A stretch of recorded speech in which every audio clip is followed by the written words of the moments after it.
जी अस्सलाम वालेकुम ख्वातीन और हज़रात, कैसे हैं यार? ठीक ठाक है, फिट फाट हैं आप लोग? We are finally back with another vlog. और जनाब आज की इस वीडियो में हम एनटीएस नेट के कुछ इंपॉर्टेंट एमसीक्यूज के साथ साथ आपको वो बातें बताएंगे जो कि आने वाले एनटीएस में बहुत ही ज्यादा यूजफुल होंगी आप लोगों के लिए। चाहे आप एनटीएस नेट देने जा रहे हैं या फिर आप एनटीएस कॉम सेट वाला देने जा रहे हैं, ये वीडियो आप लोगों के लिए बहुत ही ज्यादा इंपॉर्टेंट है। और मैं ये चीज आप लोगों को लिख के दे सकता हूं कि इस वीडियो को सही से देखने के बाद, सुनने के बाद, समझने के बाद और चीजें याद करने के बाद आप आराम से 90 प्लस ले सकते हैं। लिहाजा इस वीडियो को एंड तक देखना। और अभी तक वीडियो को लाइक नहीं किया ना, वीडियो को लाइक कर दो, चैनल पे नहीं हो तो चैनल को सब्सक्राइब कर दो और बेल आइकन को प्रेस लाजमी तौर पर कर देना। वीडियो को शुरू करते हैं और सबसे पहले व्हाट्सएप चैनल ब्रॉडकास्ट को भी ज्वाइन कर लो, लिंक डिस्क्रिप्शन में है। बिस्मिल्लाहिर्रहमानिर्रहीम। सबसे पहले हम वर्बल सेक्शन के बारे में बात करते हैं। तो वर्बल सेक्शन में सबसे पहला सवाल है, बहुत ही आसान सवाल है। The sun was dash, sun was shining. Obviously sun जो है वो शाइन करता है। इनमें कभी कभी लोग स्पार्कल कर देते हैं, तो स्पार्कल हमेशा स्टार्स करते हैं, ठीक है, चमकते हैं, मतलब स्पार्कलिंग करते हैं, मतलब ठीक है जी। तो the sun was shining is the correct option. I say good morning father and mother. तो गुड मॉर्निंग के बाद यहाँ पे डैश और वो पूछ रहा है कि I say good morning dash father and mother. तो I say good morning to father and mother, यानी कि to is the correct option. It is essential that all the teachers dash a minimum of a master's degree. देखें यहां पर has और have में बहुत से स्टूडेंट्स कंफ्यूजन क्रिएट करते हैं और अपने आप को मुश्किल में डालते हैं। देखें टीचर्स है, प्लूरल है, तो टीचर्स है तो उसके साथ हमेशा हैव आएगा। यहां पे अगर टीचर होता ना, ईच टीचर हैज होता, फिर यानी कि सिंगुलर सिंगुलर हो तो आपके पास हैज आता है और जब प्लूरल हो तो वो आपके पास हैव आ जाता है। आगे चलते हैं जनाब। शाइन है और शाइन का सिनोनिम क्या होगा? तो शाइन का सिनोनिम जो है वो हमारे पास स्पार्कल होता है। परहैप्स का सिनोनिम होता है पॉसिबली। ओल्ड का ऑपोजिट, अच्छा सिनोनिम का मतलब होता है मुतरादिफ यानी कि सेम, और एंटोनिम का मतलब होता है ऑपोजिट यानी कि मुतजाद, ठीक है। तो ओल्ड का जो ऑपोजिट है वो हमारे पास क्या होगा? न्यू। अब हार्ड का ऑपोजिट हमारे पास क्या होगा जनाब? वो होगा हमारे पास सॉफ्ट। इसी तरह नीट का जो ऑपोजिट है वो हमारे पास क्या होगा? डर्टी। एक चीज साफ है, एक चीज गंदी है। फैट है, एक चीज मोटा है, एक बंदा, तो उसका जो ऑपोजिट हमारे पास क्या होगा? वो हमारे पास होगा लीन, ठीक है जी। आगे चलते हैं जनाब। अच्छा ये एनालॉजीज कहलाती हैं और एनालॉजीज का मतलब ये होता है कि बेसिकली ये आपको जो है वो एक रिलेशन बता रही होती है एक चीज को दूसरी चीज के साथ।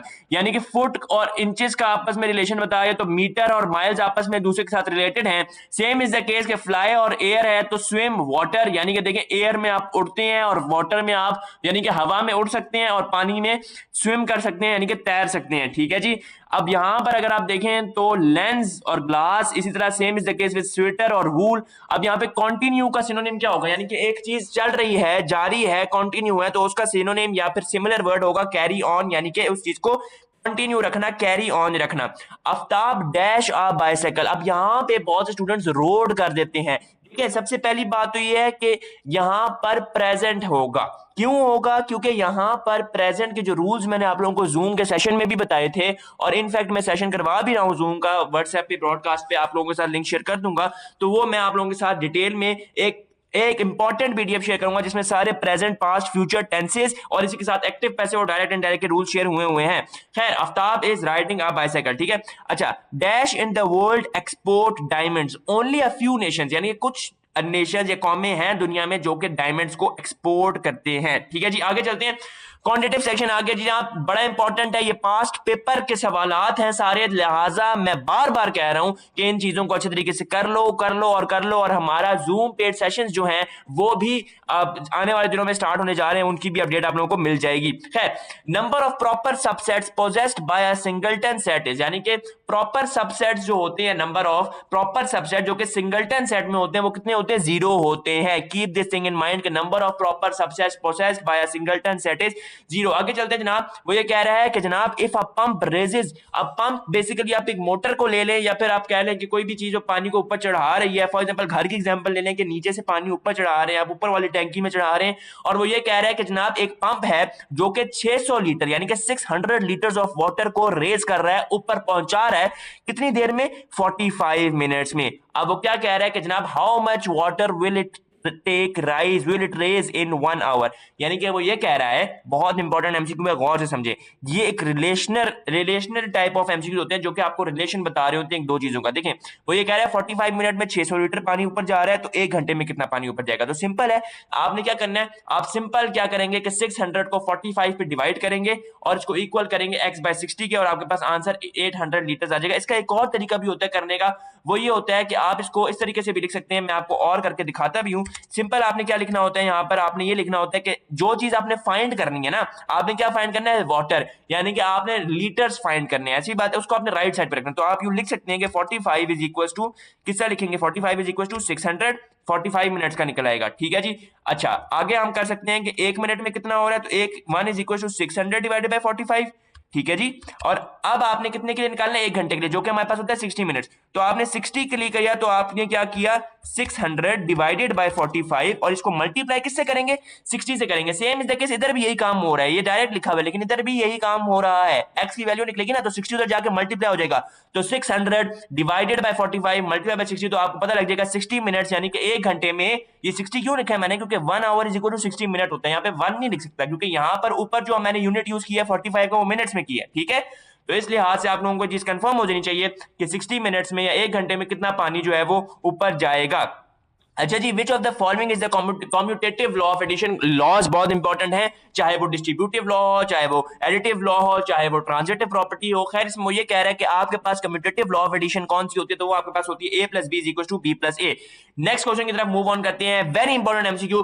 The highest value of escape velocity in solar system is planet, यानी कि हाईएस्ट वैल्यू किसकी होती है सोलर सिस्टम या प्लैनेट में एस्केप वेलोसिटी की, वो होती है आपके पास जुपिटर में। आगे चलते हैं जनाब, gravitational potential energy of a body has no formula, a formula mgh only, a formula या फिर नो जनरल फार्मूला। देखिए, gravitational potential of a body का कोई जनरल फार्मूला नहीं है, it depends on the situation, it depends on the scenario provided to you. ठीक है जी। When the speed of a moving body is doubled, वो ये कह रहा है कि जनाब अगर आपके पास एक बॉडी है जो कि मूव कर रही है और उसकी जो स्पीड है वो 2 गुना हो गई है, डबल हो गई है, तो क्या चीज डबल हो रही है, kinetic energy is doubled, acceleration is doubled, potential energy is doubled, या momentum is doubled। डबल की बात हो रही है तो मोमेंटम डबल हो रहा है क्योंकि स्पीड डबल हो रही है। फॉर्मूला क्या होता है मोमेंटम का, मोमेंटम का फॉर्मूला हमारे पास क्या होता है, यहाँ पे मैं आप लोगों को लिख भी देता हूं। तो मोमेंटम का फॉर्मूला हमारे पास होता है p = mv। अब यहाँ पर जो हमारे पास वेलोसिटी वाला फैक्टर है, वेलोसिटी वाले की बात मैं कर रहा हूं, ठीक है, तो वेलोसिटी वाला फैक्टर हमारे पास क्या कर रहा है, इंक्रीज कर रहा है, तो p = mv में लिख रहा हूं। ठीक है, और यहां पर v को मैं 2 टाइम्स कर रहा हूं, तो आपके पास जो p है, यानी कि जो आपके पास क्या है मोमेंटम है, वो भी एक लिहाज से डबल हो रही है। ठीक है जी, I think that this thing is clear to you. आगे चलते हैं, 1 megawatt hour is equal to, ये बहुत इंपॉर्टेंट एमसीक्यू है कि 1 मेगावाट आवर किसके इक्वल होता है, तो वो आपके पास 36 × 10⁸ जूल के इक्वल होता है। ठीक है जी। अच्छा जी, water has a dimension as that of the same as of torque, sorry work और टॉर्क की जो डायमेंशन होती है ना भाई, वो सेम होती है। ठीक है, वर्क का भी जो आप डायमेंशन यूनिट से थ्रू निकालेंगे वो भी सेम होगी, और जो टॉर्क की होगी वो भी आपके पास सेम ही होगी। Work done on the body equals to the, work done जो है वो किसके इक्वल होता है, change in the kinetic energy always, change in the potential energy always, change in its kinetic energy and change in its potential energy, neither change in kinetic energy and nor change in potential energy. लिहाजा option C यानी कि तीसरी option correct है, क्योंकि work done तभी होता है जब काइनेटिक एनर्जी में भी चेंज हो और साथ ही साथ पोटेंशियल एनर्जी में भी चेंज हो। ये इंपॉर्टेंट एमसीक्यू है, बहुत से लोग काइनेटिक एनर्जी कर देते हैं, बहुत से लोग पोटेंशियल एनर्जी कर देते हैं। देखें, चेंज तो हो ही रहा है, इसका मतलब है ऑप्शन डी नहीं है, ऑप्शन ए बी सी में से। अब देखें, वर्क डन अगर आप देख रहे हैं ना, तो उसका फॉर्मूला देखें तो वो kinetic energy plus potential energy होता है, तो इसका मतलब है कि ऑप्शन सी जो है वो हमारे पास करेक्ट ऑप्शन है, यानी कि change in its kinetic energy and change in its potential energy. When two protons are brought together, यानी कि 2 प्रोटॉन्स को एक दूसरे के करीब लेके आया जाता है, तो किस चीज में चेंज होता है, काइनेटिक एनर्जी इंक्रीज होती है, क्या पोटेंशियल एनर्जी उनके दरमियान इंक्रीज होती है, क्या पोटेंशियल एनर्जी उनके दरमियान कम होती है, या पोटेंशियल एनर्जी उनके दरमियान चेंज नहीं होती। मैं ये चीज आप लोगों को अगेन बता रहा हूं, अगर इन एमसीक्यूज का रट्टा मार के जाएंगे तो मैं आप लोगों को बता रहा हूं, अगर ये ब्रॉड सॉरी अगर ये टुगेदर फार अवे में चेंज हो गया तो आप मार खा जाएंगे। लिहाजा इन एमसीक्यूज का रट्टा नहीं मारना, जो चीजें मैं आप लोगों को बता रहा हूं समझ लेना ताकि आपका फायदा हो जाए, फायदे में रहोगे। ठीक है जी। खैर, when two protons are brought together तो उनका पोटेंशियल एनर्जी इंक्रीज हो जाता है। पोटेंशियल एनर्जी दोनों प्रोटॉन्स के दरमियान क्या हो जाता है, इंक्रीज हो जाता है। ये बड़ा इंपॉर्टेंट एमसीक्यू है कि वो रिलेशन बता रहा है जनाब कि एस्केप वेलोसिटी और ऑर्बिटल वेलोसिटी v नॉट के दरमियान रिलेशन क्या है। तो वो कह रहा है कि the relation between the escape velocity and the orbital velocity v not is given by. अब एस्केप वेलोसिटी को वो VESE से डिनोट कर रहा है और ऑर्बिटल वेलोसिटी को वो v नॉट से डिनोट कर रहा है। तो ये -2 टाइम्स v नॉट अगर आप करते हैं तो वो आपके पास एस्केप वेलोसिटी के इक्वल आ जाता है। Slope of work time graph is, यानी कि अगर आपके पास वर्क और टाइम ग्राफ है, यानी कि एक ग्राफ है, मैं आप लोगों को यहाँ पे ड्रॉ करके बता भी, तो वर्क टाइम ग्राफ का मतलब क्या होता है, बच्चों को यही नहीं पता होता। देखें, वर्क टाइम ग्राफ का मतलब ये होता है कि आपका जो एक्स एक्सिस है, ये एक्स एक्सिस होता है आपका, और ये जो ऊपर होता है ये आपके पास कौन सा होता है जनाब, ये आपके पास वाई एक्सिस होता है। यहाँ पर आपके पास टाइम है और यहाँ पर आपके पास डब्ल्यू है जो कि आपके पास वर्क डन है, ठीक है। इसके दरमियान अगर फॉर एग्जाम्पल लीनियर ग्राफ बन रहा है या फॉर एग्जाम्पल एक ऐसा डिक्लाइनिंग डिकेइंग ग्राफ बन रहा है, जो भी ग्राफ बन रहा है वो आपको क्या बता रहा है, तो वो आपको बेसिकली पावर बता रहा है, क्योंकि पावर का फॉर्मूला भी अगर आपने पढ़ा हो तो वो आपके पास क्या होता है, power is equal to work done divided by time. सही है, तो सिंपल आपके पास वर्क डन और टाइम के दरमियान का जो ग्राफ होता है, और वो ग्राफ आपको क्या बताता है, इक्वल किसके होता है, पावर के इक्वल होता है। डायमेंशन ऑफ पावर इज, देखें, अब डायमेंशन ऑफ पावर आपने निकालनी है, ये बड़ा ही आसान सवाल है, ये मैं आप लोगों को सॉल्व करके भी दिखा देता हूं। अगर मैं इस पेन को जरा चेंज कर लूं, अच्छा, पावर का फॉर्मूला आप कोई भी ले सकते हैं, चाहे वो आप आई वी ले लें, वी आई ले लें, या फिर आप work done divided by time ले लें। तो सिंपल आपका वर्क डन का जो यूनिट होता है वो होता है ml2t-2। ठीक है जी, ml2t-2 कहाँ से आया, ये भी मैं आप लोगों को आगे जाके बता देता हूँ। और यहाँ पर जो हमारे पास एल का फॉर्मूला होता है वो हमारे पास, सॉरी टी जो होता है वो हमारे पास टी की फॉर्म में ही होता है। तो इस टी को जब आप ऊपर लेके जाएंगे तो पावर में एक और एडिशन हो जाएगी, तो आपके पास जो बनेगा वो बनेगा ml2t-3। ठीक है जी, t-3। तो ये आपके पास basically it is the dimension of the power. Dimension इस तरीके से निकलती है, यूनिट्स को कन्वर्ट करना होता है, सिंपल एंड सिंपल। ठीक है जी, अच्छा जी, आगे चलते हैं जनाब। वो ये कह रहे थे source of the tidal energy, tidal energy की सोर्स आपके पास क्या है, तो वो आपके पास क्या होती है जनाब, मून होती है। Source of the tidal energy is moon. सही है जी, ये चीज आप लोगों को क्लियर हो गई है। अच्छा जी, आगे चलते हैं जनाब। On a clear day at noon the solar energy reaching the earth is, अच्छा, ये एक न्यूमेरिकल पॉइंट ऑफ व्यू है, इसका मैंने आप लोगों के साथ वो शेयर भी किया है व्हाट्सएप ब्रॉडकास्ट पे, तो आपको वहां से समझ आ जाएगा, यहाँ से आप लोगों को समझ नहीं आएगा तो इसके बारे में आगे जाके आप लोगों को व्हाट्सएप पे समझ आ जाएगी। अच्छा, the escape velocity from the earth surface in kilometre s-1 is, देखें, अच्छा, अब यहाँ पर कह रहे हैं एस्केप वेलोसिटी निकालनी है। एस्केप वेलोसिटी आपके पास क्या होती है, वो आपके पास सिंपल VESC होती है जो कि आपने निकालनी है, और अर्थ सरफेस के लिए जो है वो हमारे पास 1.1 किलोमीटर s-1 होती है। इसको कैलकुलेट करने की बिल्कुल भी जरूरत नहीं है, ये आपको फिंगर टिप पे होनी चाहिए। जैसे आपको 9.8 मीटर पर सेकंड स्क्वायर याद है, ग्रेविटेशनल जो ग्रेविटी होती है, ग्रेविटेशनल एक्सेलरेशन होती है, तो इसका ये भी आपको याद होनी चाहिए। अच्छा जी, the consumption of energy by 60 watt bulb in 2 second is, अब देखें, अब इस न्यूमेरिकल है, ये न्यूमेरिकल पॉइंट ऑफ व्यू का सवाल होता है और ये लाजमी तौर पर आता है, ये मैं आप लोगों को कह रहा हूं, तो इसलिए इस सवाल को समझ लें। अब देखें, वो कह रहे हैं कंजम्पशन ऑफ एनर्जी, एनर्जी आपने निकालनी है, आपको गिवन क्या है, P गिवन है जो कि आपके पास कितना गिवन है, 60 गिवन है, और आपको T गिवन है जो कि आपको कितना गिवन है, 2 सेकंड गिवन है। ठीक है, अब यहां से आपने क्या निकालना है, एनर्जी। एनर्जी क्या मतलब, वर्क डन, तो वर्क इन द वर्क भी एनर्जी होती है ना, तो हमने अभी ऊपर फॉर्मूला पढ़ा कि P is equal to W/T, यहां से W को एक साइड पर रखें तो ये आपके पास बन जाएगा P.T, और P क्या है हमारे पास, P हमारे पास है 60, T हमारे पास है 2, तो ये आपके पास बन जाएगा 120 जाउल। ठीक है जी, क्योंकि वर्क का यूनिट जाउल होता है, यूनिट्स का ख्याल लाजमी तौर पर रखना। तो ये आपके पास जो आंसर बनेगा वो आपके पास क्या बन जाएगा जनाब, तो जो आंसर आपके पास बनेगा वो आपके पास बनेगा 120 जाउल का। ठीक है जी, समझ आ गया, क्लियर है ये चीज आप लोगों को। अभी तक वीडियो को लाइक नहीं किया तो यार वीडियो को तो लाइक कर दो और कमेंट प्यारा सा कर दो। अच्छा जी, light on passing through a polaroid is, अच्छा, एक लाइट है जो कि पोलराइड से पास हो रही है, उसको प्लेन पोलराइज्ड लाइट कहते हैं। ठीक है जी, अच्छा, the relation between the horse power and what is, अच्छा, ये बड़ा इंपॉर्टेंट सवाल है, काफी दफा पूछा जाता है, ये आपने बस याद रखना है कि 1 हॉर्स पावर जो है वो 746 वॉट के इक्वल होती है। अगर आप लोग कहेंगे तो मैं इसके नेक्स्ट वीडियो में आपको डेरिवेशन भी करा दूंगा, लंबी चौड़ी डेरिवेशन है, उससे आप लोगों को ये चीज डिराइव हो जाएगी कि 1 हॉर्स पावर 746 वॉट के कैसे इक्वल होता है। तो ये अगर आप कहते हैं तो मैं नेक्स्ट वीडियो में करा दूंगा। वैसे ये चीज आप लोगों को याद होनी चाहिए कि 1 हॉर्स पावर 746 वॉट के इक्वल होता है। Work done by a variable force is determined by, अच्छा देखिए, अब वो कह रहा है वेरिएबल फोर्स है और इसमें हमने वर्क डन बताना है, तो ये किस तरीके से डिटरमाइन होगा, तो सिंपल आपने डिवाइड करना होता है डिस्प्लेसमेंट को स्मॉल इंटरवल में, क्या करना होता है, डिस्प्लेसमेंट को स्मॉल इंटरवल में डिवाइड करना होता है, और आपके पास जो है work done by variable force निकल आती है। Average power and instantaneous power become equal if work is done at. अच्छा, अब ये सवाल क्या कह रहा है, सवाल को समझे, सवाल की नौइयत और सवाल की अंडरस्टैंडिंग और डिमांड को समझा करें। वो कह रहे हैं एवरेज पावर को मैं यहां से, एक मिनट यहां से पेन लेता हूं, मैं एवरेज पावर को यहां से आपको एक मिनट डिनोट भी करके दिखाता हूं कि एवरेज पावर जो है वो आप डिनोट कर रहे हैं फॉर एग्जांपल PAVG से। वो कह रहे हैं average power and instantaneous power, instantaneous power को कह रहा हूं PINS से। वो कह रहे हैं इक्वल है, इक्वल का साइन डाल दिया मैंने।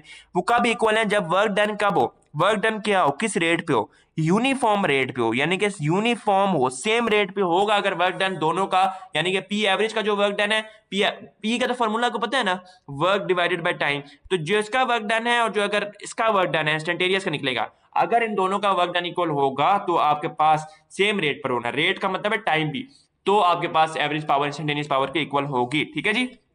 अच्छा आगे देखें जी, तो वो ये कह रहा है जनाब, proton, electron, neutron and a particle have same momentum, which of them have highest kinetic energy. तो इसमें बेसिकली देखिए, प्रोटॉन है, इलेक्ट्रॉन है, न्यूट्रॉन है, कोई पार्टिकल है, कोई भी पार्टिकल आप ले लें, चाहे वो अल्फा पार्टिकल हो या जो भी हो, उनकी मोमेंटम सेम है, यानी कि P इक्वल टू mv वाला जो फॉर्मूला है, P सेम है उसमें, तो काइनेटिक एनर्जी किसकी ज्यादा होगी, तो इलेक्ट्रॉन की काइनेटिक एनर्जी हमेशा प्रोटॉन और न्यूट्रॉन और पार्टिकल से ज्यादा होती है। ये हमेशा याद रखना कि मूवमेंट ऑफ इलेक्ट्रॉन बहुत ज्यादा होती है। ठीक है जी।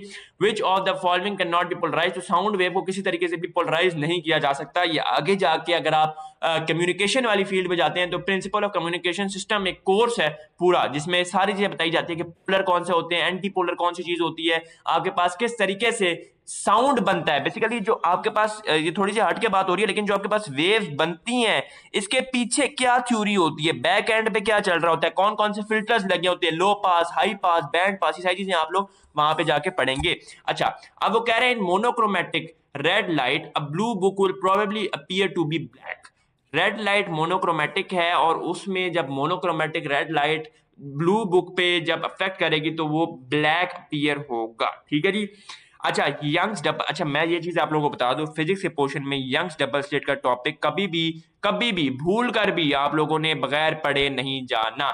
यंग्स डबल स्लिट और दूसरा वो जो बीट्स वाला टॉपिक है, जिसमें आपको बताया जाता है कि आपने जो है फॉर एग्जांपल आपके पास जो है वो है बीट्स पर सेकंड आ गया, या फिर आपके पास जो साउंड वेव है लिसनर के अकॉर्डिंग, और दूसरा आपके पास जो लिसनर और प्रोवाइडर, ठीक है, दोनों के अकॉर्डिंग क्या बनती है, सारी चीजें बड़ी इंपॉर्टेंट। अच्छा है डबल स्लिट एक्सपेरिमेंट है, और वो कह रहा है कि अगर एक स्लिट, दो स्लिट्स होती है डबल स्लिट एक्सपेरिमेंट में, वो कह रहा है एक स्लिट कवर हो गई है तो क्या होगा, no interference fringes are observe, no differential fringes are observe, no fringes observe, interference pattern not. Obviously interference fringes नहीं ऑब्जर्व की जाएंगी क्योंकि एक शीट को कवर कर दिया, एक स्लिट को कवर कर दिया। स्लिट आप समझते क्या होता है, स्लिट आप समझे कि कोई भी आप ग्लास का पट्टा कह लें या फिर ग्लास का एक पूरा सा ना समझ लें आप एक स्क्वायर बॉक्स कह लें। ठीक है, ये दो स्लिट्स हैं, अब एक स्लिट को उसने कवर कर दिया तो ऑब्वियसली इंटरफेरेंस तो नहीं होगी ना। ठीक है जी। In a shadow of the ball the central portion appears bright, that happens due to diffraction की वजह से काम होता है। Crystals of a metal can behave as diffraction grating. Diffraction grating की डेफिनेशन लाजमी तौर पर याद करके जाइएगा क्योंकि एक दफा 2022 में और 2023 में ये सवाल पूछा गया है, डायफ्रैक्शन ग्रेटिंग क्या होती है। सिर्फ वैसे सवाल नहीं पूछा जाता, लेकिन डेफिनेशंस कभी कभी पूछ ली जाती हैं इक्का दुक्का। ठीक है जी। In Young double slit experiment देखें, दोबारा यंग डबल स्लिट का सवाल है, which mean that it is very important to be understood by you guys. ठीक है, in Young's double slit experiment if white light is used, कौन सी fringes use देखी जा सकेंगी, alternate dark and bright fringes नहीं, colour fringes will be seen yes, no interference fringes will be seen ये भी नहीं, और इम्पॉसिबल टू प्रिडिक्ट। देखें ये वाली तो ऑप्शन सही थी, साइड पे करें, एलिमिनेट करें इसको। डार्क एंड ब्राइट फ्रिंजेस नहीं सीन होती जब आप व्हाइट लाइट यूज करते हैं, सिर्फ और सिर्फ कलर फ्रिंजेस जो है वो दिखाई देती है जब आप व्हाइट लाइट को यूज करती है। भाइयों मेरा गला सूख गया, सपोर्ट दिखाओ यार इस वीडियो पे, अगर तुम लोग सपोर्ट नहीं दिखाओगे मोटिवेशन नहीं आती वीडियो बनाने की, और फिर मैं आप लोगों के लिए कैसे इतनी मजेदार सी वीडियोस बनाऊंगा। अच्छा, longitudinal waves do not exhibit, longitudinal wave जो है वो क्या चीज एग्जिबिट नहीं करती, तो पोलराइजेशन जो है वो एग्जिबिट नहीं करती। ये सवाल भी 2024 में 3 से 4 दफा रिपीट हुआ है। अच्छा जी आगे चलते हैं। A point source of light placed in a homogeneous medium gives rise to, अब वो कह रहे हैं पॉइंट सोर्स है लाइट का और वो एक होमोजेनियस मीडियम में पड़ा हुआ है, वो किस चीज को जो है वो प्रेडिक्ट करता है या फिर किस चीज को वेव को बनाता है, तो वो बेसिकली स्पेक्ट्रल वेव फ्रंट होती है जो कि बनती है और इससे ओरिजिनेट होती सकती है, ठीक है। Which one of the following properties of light does not change with the nature of the medium. Light और ऑप्टिक्स वाला चैप्टर भी लाजमी तौर पर करके जाना, कभी भी ना भूलना उसको, मैं आप लोगों को डिटेल में जूम पे करवाऊंगा, ठीक है। Which one of the following properties of light does not change with the nature of the medium. वो कह रहा है कौन सी प्रॉपर्टीज चेंज नहीं होती अगर आप उसकी नेचर चेंज कर दें, तो फ्रीक्वेंसी कभी भी चेंज नहीं होती है, ठीक है। Frequency will remain the same जब आप नेचर चेंज कर भी दें तो। How many valence electron are there in noble gas except helium. So 8 valence electron होते हैं, ठीक है जी, हीलियम के अलावा, ठीक है जी। Noble gas except helium if has a complete outer shell which means that 8 valence electrons, ठीक है। The shortest distance between the two points is, यानी कि दो पॉइंट्स के दरमियान जो शॉर्टेस्ट डिस्टेंस है उसको हम क्या कहते हैं, डिस्प्लेसमेंट कहते हैं। Sum of the three consecutive even integers is 126, the largest number among these three numbers is. वो कह रहा है कि जनाब आपके पास 3 कंसेक्यूटिव, अब यहां पर बहुत से लोग गलती कर देते हैं। अब मैं बताता हूं लोग गलती क्या करते हैं, ये चीज आपने नहीं करनी, कभी भी नहीं करनी। Let the one number be X, the other number be Y and the third number be Z. यहीं से क्वेश्चन गलत होना शुरू हो जाता है, उनको समझ ही नहीं आती क्या करें, 3 वेरिएबल आ रहे हैं। देखें सम ऑफ 3 है तो इसका मतलब आप सिंपल 2 तो प्लस लगाए ना, ठीक है। 3 टर्म्स आएंगी, एक टर्म इधर आएगी, एक मिनट सॉरी फॉर दैट, एक टर्म इधर आएगी, एक टर्म इधर आएगी और एक टर्म इधर आएगी, यहां पर आएगी, ठीक है। सम ऑफ 3 कंसेक्यूटिव इवन नंबर, अल्लाह के बंदो ये इवन नंबर का भी तो कोई कंट्रीब्यूशन है, अन्य वहां आप लोगों ने नंबर्स लेट नहीं करने। और ये सम किसके इक्वल है, मैं यहां पर इज इक्वल टू 126 भी लिख सकता हूं। I am not abiding by the rules, सही है जी। अब देखें यहां पर सिंपल आपने क्या करना है, मैं आगे जरा आप लोगों को बताता हूं। देखिए जी, मैं यहाँ पर जो इक्वेशन बनाई है जिसमें मैंने 3 कंसेक्यूटिव नंबर्स को खाली अभी छोड़ा है, मैं आप लोगों को बताता भी हूँ, उनका नंबर्स ऐड किया और सिंपल मैंने क्या किया है, मैंने सिंपल ये किया है कि मैंने उनका सम लिया है और उनके सम को 126 के इक्वल कर दिया है। कोई मैंने इसमें गलत नहीं किया, क्यों, क्योंकि स्टेटमेंट को इंटरप्रेट किया। देखिए सम ऑफ 3 कंसेक्यूटिव इवन 126, ठीक है जी, कोई रूल और लॉ और मैथ के खिलाफ बात नहीं हुई, ठीक है जी, ये चीज आपने देखनी है बस। अब देखें let the first number be x, let the second number be x plus 2, even है ना, plus 2, let the third number be x plus 4। Simple आपने ऐड किया, नंबर आ गया और लार्जेस्ट नंबर आपने इसमें से निकाल लेना है, तो 44 आपके पास लार्जेस्ट नंबर होगा। 3 ऑप्शंस होंगे आपके पास, ठीक है जी। Integers are 40, 42, 44, the largest number is 44, सही है जी, समझ आ गया आप लोगों को। 7th periodic period of the periodic table contains the normal elements, 5 होते हैं उसमें जनाब। अच्छा जी, यहां पर periodic number has been divided into blocks, which blocks contain the highest elements. इसका जवाब कमेंट सेक्शन में लाजमी तौर पर आप लोगों ने देना है। मैं आप लोगों को समझा भी देता हूं, आपके पास टोटल 4 ब्लॉक्स होते हैं जो कि पीरियोडिक टेबल में होते हैं, which R S P D and F, ठीक है। इसमें से हाईएस्ट एलिमेंट्स किस ग्रुप में, ब्लॉक में होते हैं। और keep this thing in mind कि पीरियोडिक टेबल के भी कुछ एटॉमिक नंबर, एटॉमिक मैसेज और मैस नंबर आप लोगों को पता होना जरूरी है, ठीक है जी। अच्छा, द डिवीजन ऑफ एलिमेंट्स, जल्दी से इसका सवाल जवाब बताएं, जिसका सही जवाब होगा मैं आप लोगों का जवाब पिन कर दूंगा, ठीक है जी। अच्छा, the division of elements into blocks in the modern periodic table is based on subshell, जो है वो हमारे पास इसकी क्या है, करेक्ट ऑप्शन है।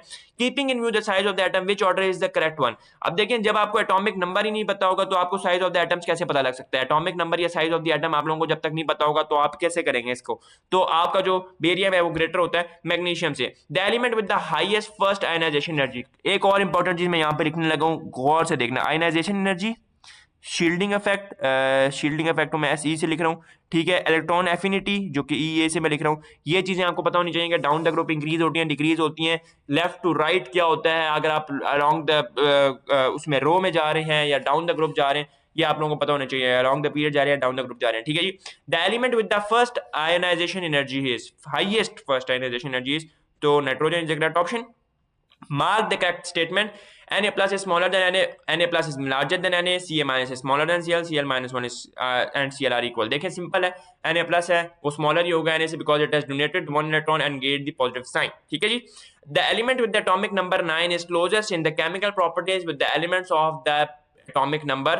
कौन सी ऑप्शन है हमारे पास, 27 है, 17 है, 11 है और 8 है, तो 17 इज इक्वल ऑप्शन, क्योंकि क्लोजेस्ट है एटॉमिक नंबर एलिमेंट एक ऐसे एलिमेंट के साथ जिसका एटॉमिक नंबर 9 है।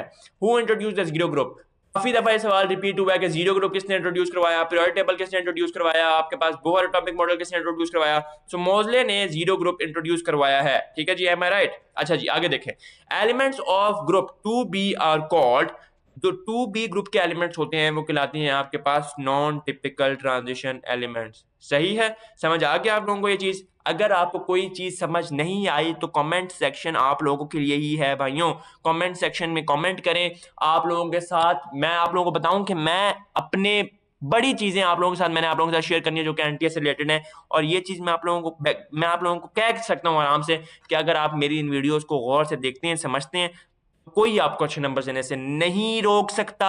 लिहाजा यार सपोर्ट दिखाएं, बस सपोर्ट दिखाएं, सब्सक्राइब करें, लोगों के साथ शेयर करें ताकि उनका भी फायदा हो। ठीक है, the element with lowest melting point are called, so magnesium is the element with the lowest melting point. ये कॉम्प्रिहेंशन पैसेज है, जरा पढ़ लेते हैं इसको, क्योंकि कॉम्प्रिहेंशन पैसेज इस दफा टफ हो सकता है। ठीक है जी, अब पेपर को किस तरीके से क्रैक करते हैं जरा वो भी वीडियो में आप लोगों के लिए लेके आऊंगा। खैर, after submitting his resignation, his कौन है अभी आगे पता लगेगा, एल्बर्ट केम आउट, एल्बर्ट है भाई his, and took a long narrow road leading to the railway station which was one of the busiest road in the city. अब लोग गलती क्या करते हैं, पहले मेरी बात ये सुन ले। लोग ये करते हैं कि जनाब पूरा पैराग्राफ एक ही गो में पढ़ लेते हैं, समझ उनको कख नहीं आती और क्वेश्चंस पे चले जाते हैं और तुक्का मार के आ जाते हैं। सीधे सीधे नंबर आप लोग गवाते हैं और ये सॉलिड मार्क्स हैं, ये मैं आप लोगों को बता रहा हूँ। खैर, एक स्टेटमेंट पढ़िए, रुक जाए और समझिए उसको। हमने एक स्टेटमेंट यहां तक अभी पढ़ी है, वो ये कह रहा है कि एक रिजिग्नेशन एल्बर्ट ने सबमिट किया और एल्बर्ट ने सबमिट करने के बाद वो बाहर आया और उसने एक लॉन्ग नैरो रोड ली, वहां पर चलना शुरू हो गया। वो रोड कहाँ जा रही थी? रेलवे स्टेशन की तरफ जा रही थी। और वो एक बहुत ही बिजी रोड थी एक सिटी की। फॉर एग्जांपल कोई भी सिटी ले ले आप अपने ध्यान में, कराची ले लें, कराची में वो नॉर्थ नाज़िमाबाद में फिर रहा है और एक नैरो रोड पे चल चुका है। सिनेरियो को अपने दिमाग में डेवलप करना इंपॉर्टेंट है, otherwise you can not do that. ठीक है जी, इन सवालों को करना मुश्किल हो जाएगा। Sad and depressed and worried about looking for a new job, Albert looked around for a secret job. लेकिन वो ये कह रहा है वो बहुत ज्यादा अफसुर्दा हो गया था, तो बहुत ज्यादा गमगीन हो गया था और वो परेशान था कि अब मैं क्या करूंगा जॉब के लिए नई। वो एक सिगरेट शॉप की तरफ गया। He walked up to the end of the road but found no tobacconist. Road खत्म हो गई, जो नैरो रोड पे चल रहा था वो रोड खत्म हो गई और वहां पर उसको कोई टबैकनिस्ट तक नहीं मिला, जो सिगरेट शॉप पर ढूंढ रहा था उसको नहीं मिली। It was odd that such a busy road thoroughfare with thousands of people passing through it didn't even have a single secret shop. वो बड़ा हैरान हुआ और ये बड़ी ऑड बात उसको लगी कि जनाब इतनी इतनी मशहूर रोड, इतनी बिजी रोड पे एक सिगरेट शॉप नहीं है, कोई टबैकनिस्ट ही नहीं है यहाँ पर। अलग इतने लोग यहाँ से गुजरते हैं, हजारों की तादाद में यहाँ से लोग गुजरते हैं, उसके बावजूद नहीं है। He suddenly felt that it was no longer necessary for him to hunt for a job. यहां से इस कॉम्प्रिहेंशन पैसेज का टर्निंग पॉइंट स्टार्ट होता है। वो एक नई नई सोच लेके आता है, मेरा गला सूख रहा है यार। वो एक नई सोच लेके आता है कि जनाब, वो कहता है कि यार यहाँ मुझे तो अब नई जॉब करने की जरूरत ही नहीं है। उसने क्या किया कि he decided to open a tobacco shop himself. उसने कहा भाई मैं यहाँ पर टबैको शॉप खोलूंगा और मुझे पक्का यकीन है कि भाई यह तो चलेगी चलेगी, इतनी बिजी रोड है, दिन में हजारों लोग यहाँ से ट्रैवल करते हैं, पास थ्रू होते हैं, यहाँ पे चलते हैं, यहाँ पे चीजें लेने आते हैं, तो मेरी तो चलेगी चलेगी। It was bound to be profitable he felt. जो मैंने अभी बात की, ऑब्वियसली प्रॉफिटेबल होगी ना, क्यों? क्योंकि देखें, एक तो ये नैरो रोड है, दूसरी ये नैरो रोड को चले साइड पे करें, नैरो रोड वाली बात यहाँ पे फिट नहीं होती। एक तो ये कि यहाँ पे बिजिएस्ट रोड है, दूसरी ये कि यहाँ पर हजारों की तादाद में लोग ट्रैवल करते हैं, तीसरी बात ये कि कोई एक शॉप भी तो नहीं है ना। यानी कि अगर कोई एक शॉप हो तो बंदा कहता है कि इसके कॉम्पिटिटर में आ रहे हैं, लेकिन ये पहली शॉप होगी जो कि ओपन हो रही है उस रोड पे। समझ आ गई? मैं आपको इसका निचोड़ बताया हूँ, सेंट्रल आइडिया बताता हूँ। एक एल्बर्ट है, उसने अपनी जॉब छोड़ी, उसने रिजाइन किया, रिजाइन के बाद वो एक नैरो रोड पे गया जो रोड रेलवे स्टेशन को जा रही थी।